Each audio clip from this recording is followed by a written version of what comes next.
এটা হচ্ছে কালাপাতি সবেদা। দেখুন কত ফুল আর ফল ধরে আছে। গাছটার বয়স মাত্র 2.5 বছর। খুব ছোট্ট একটা গাছ আমি কিনে এনেছিলাম, তাকে একটা ছোট্ট টবে লাগিয়েছিলাম, এখন একটু বড় বালতিতে দিয়েছি। দেখুন গাছটা 2.5 বছরের ভিতরে 4-5 বার এর থেকে ফল হারভেস্ট করা হয়ে গেছে। এখন দেখুন কতগুলো ফল ধরে আছে। বাস্তবে গাছের বয়স যত বাড়বে তত ফল ধারণের ক্ষমতাটাও বাড়বে। এখন এই গাছে দেখুন এই সাইডটা কতগুলো ফল ধরে আছে। গাছের ডালপালাগুলো এদিক ওদিক ছড়িয়ে গেছিলো, আমি টেনে বেঁধে দিয়েছি, কারণ এটা সাইডে চলে গেলে সাইডে যে ছোট ছোট গাছগুলো আছে সেই গাছগুলো রোদ পাবে না, যার ফলে সেই গাছের গ্রোথ ঠিকঠাক হবে না।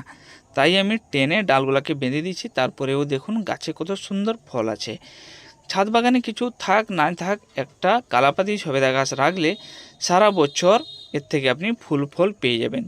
সব সময় ফুল ফল লেগেই থাকে। গাছটার এত সুন্দর ফলন দেখে অলরেডি এর থেকে আমি 2টা চারা বানিয়ে নিয়েছি। সেই 2টা যখন ফলবে অসাধারণ লাগবে।